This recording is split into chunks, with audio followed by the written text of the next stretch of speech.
আমরা আশা করি খুব দ্রুত জনগণের ইচ্ছা অনুযায়ী একটি নির্বাচনের ব্যবস্থা হবে, অবাধ, সুষ্ঠু, নিরপেক্ষ নির্বাচন। সাংবাদিক, বুদ্ধিজীবী, অধ্যাপক, বৈজ্ঞানিক এবং সুশীল সমাজের বিশিষ্ট ব্যক্তিবর্গকে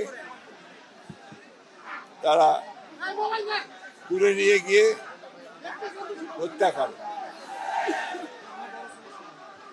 এই দিনে 1971 সালে আমরা আমাদের জাতির সবচেয়ে বরেণ্য ব্যক্তিদেরকে হারিয়েছি।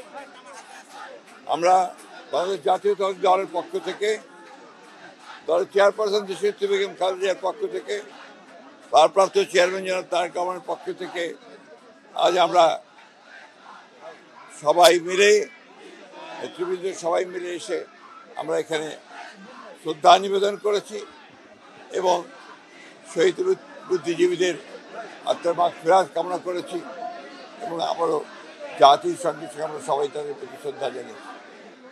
আজকের এই দিনটি আমরা শপথ গ্রহণ করেছি যে বাংলাদেশের মানুষ যে কারণ 1971 সালে স্বাধীনতা যুদ্ধ করেছিল, একটা স্বাধীন গণতান্ত্রিক একটি সমৃদ্ধ বাংলাদেশ নির্মাণের জন্য শহীদ প্রেসিডেন্ট জিয়াউর রহমানের মুক্তিযুদ্ধ ঘোষণার মধ্য দিয়ে সেই ঘোষণাকে, সেই স্বপ্নকে বাস্তবায়িত করার লক্ষ্যে এবং গত 5ই আগস্ট, জুলাই আগস্টের ছাত্র গণঅভ্যুত্থানের মধ্যে দিয়ে ফ্যাসিস্ট শক্তিকে পরাজিত করে নতুন সুযোগ সৃষ্টি করেছে।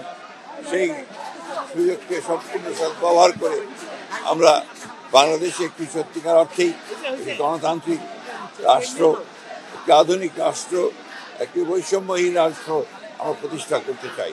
সেই ছিল আজকে আমাদের সাথে।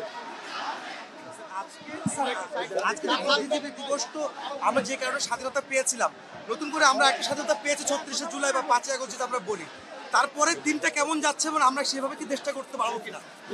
নিশ্চয়ই পারবো। আমাদের সবসময় আশাবাদী। আমরা ইতিমধ্যেই আমাদের অন্তর্বর্তীকালীন সরকার প্রতিষ্ঠা হয়েছে, আমরা সহযোগিতা করছি।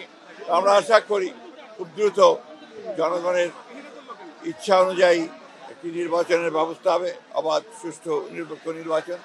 নির্বাচনের মধ্য দিয়ে জনগণ তাদের প্রতিনিধি নির্বাচন করার সুযোগ পাবেন, পার্লামেন্ট গঠন করার সুযোগ পাবেন, সরকার গঠন করবার সুযোগ পাবেন।